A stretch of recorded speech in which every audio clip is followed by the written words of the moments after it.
প্রধানমন্ত্রী নরেন্দ্র মোদীর মাকে নিয়ে কটূক্তি করায় মহিলা মোর্চারা মুখ্যমন্ত্রী ও রাহুল গান্ধীর কুশপুতুল পোড়ালেন।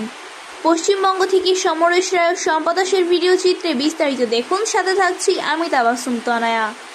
আজ 1 সেপ্টেম্বর সোমবার ঠিক দুপুর 2:30টায় মুরলীধর লেনের ভারতীয় জনতা পার্টি অফিসের সামনে বিক্ষোভ ও প্রতিবাদে সামিল হলেন ভারতীয় জনতা পার্টির মহিলা মোর্চারা। নেতৃত্ব দেন রাজ্য সভানেত্রী ফাল্গুনী পাত্র। তাহারা আজ পার্টি অফিসের সামনে জমায়েত হয়ে সেখানে একটি সভা করবেন বলে ঠিক করেন এবং সেই মতো পারমিশনও নেন।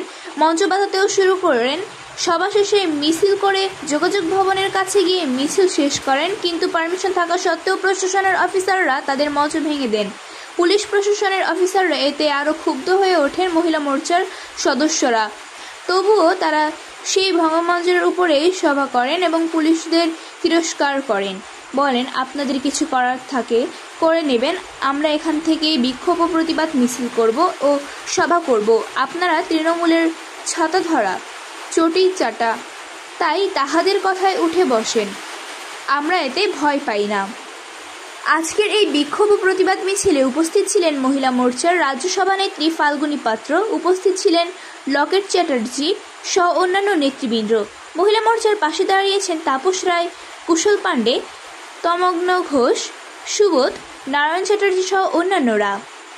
প্রায় 3:30টা পর্যন্ত চলে ভাঙা মঞ্চে প্রতিবাদ। তাদের একটাই বক্তব্য, কেন ভারতের প্রধানমন্ত্রী নরেন্দ্র মোদীর মাকে কটূক্তি করা হলো? এত বড় সাহস পায় কোথা থেকে? নরেন্দ্র মোদীর মা মানে আমাদেরও মা। একজনের স্বর্গীয় মাকে কেন রাজনীতিতে তুলে আনা হলো?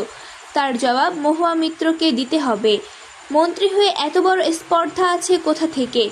তাই আমরা মায়ের অপমান মানব না, আর ছেড়েও কথা বলবো না। ক্ষমতা থাকলে সামনে এসে বলুক, মহিলা মোর্চা বুঝিয়ে দেবে। তাই আজ আমরা মাঠে নেমেছি অপমানের হিসাব নিতে, বদলা নিতে। একজন মহিলা হয়ে মাতৃত্বের অপমান করেছে, এটা ভারত মায়ের অপমান। আমরা মেনে নিতে পারবো না। উনি কার্পেটে জন্মেছেন, সে কি ওনার মা নয়? একজন শিক্ষিত হয়ে আর শিক্ষার বড়াই করে আরেকজনের মাকে কটূক্তি করে, এর চাইতে বড় লজ্জার কি আছে? আবার বলেছেন, কাঠের তুলসীর মালা নিয়ে চলে আসুন, লক্ষ্মীর ভাণ্ডার নিতে 1200 টাকা করে পেয়ে যাবে। আমরা বলতে চাই, ভাতা কি ওনার বাপের? ভাতা দেয় জনগণের ট্যাক্সের টাকায়। ক্ষমতা থাকলে এসে চোখ রাখে কথা বলুন। আপনাকে উচিত শিক্ষা দেবে ভারতের মহিলা মোর্চা। আমি মাতুয়া সম্প্রদায়ের একজন মহিলা আর মতুয়া সম্প্রদায় থেকে বলছি, ক্ষমতা থাকলে সামনে আসুন। আপনি নাকি বিদেশে পড়ে যাচ্ছেন, বিদেশে পড়লে কি এইসব শিক্ষা দেয়? দেশের শিক্ষা ব্যবস্থা কি এরকম যে মাকে তুলে কটূক্তি করে? আপনি কি একদম নির্লজ্জ? সেটা আপনার শিক্ষাতেই পাওয়া গেছে। আপনাকে আমরা ছাড়ব না। আপনাদের বৈষম্য সম্প্রদায়, মতুয়া সম্প্রদায় ও সনাতনীদের আপনি অপমান করেছেন কাঠের মালা দিয়ে। আর মুখ্যমন্ত্রীকেও হুঁশিয়ারি দিতে চাই, মেয়েদের চাকরি দিতে পারছে না, রাস্তায় শিক্ষকরা বসে, শিক্ষকদের চাকরি যাচ্ছে, উপযুক্ত শিক্ষকরা পথে বসে, আর ঘুষখোর টাকাচোর মন্ত্রী বিধায়করা তাদের পরিবারের লোকদের চাকরি দিয়েছে। লজ্জা থাকা দরকার। এই মঞ্চ থেকে আমরা প্রতিজ্ঞা করছি, একটা করে হিসাব নেব।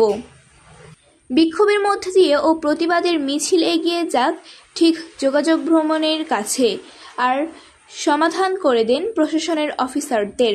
আপনারা আমাদের মিছিলের পাশে দিয়ে যদি যান চলাচল করিয়ে কোনো ব্যাঘাত ঘটাতে চান, তার পরিণাম হবে ভয়ঙ্কর। আমরা ছেড়ে কথা বলবো না। আপনাদের কি বারবার সংযত করার কথা বলেছি? মিছিল যোগাযোগ ভবনের কাছে শেষ হলে সেখানে মাননীয় মুখ্যমন্ত্রী মমতা বন্দ্যোপাধ্যায় ও রাহুল গান্ধীর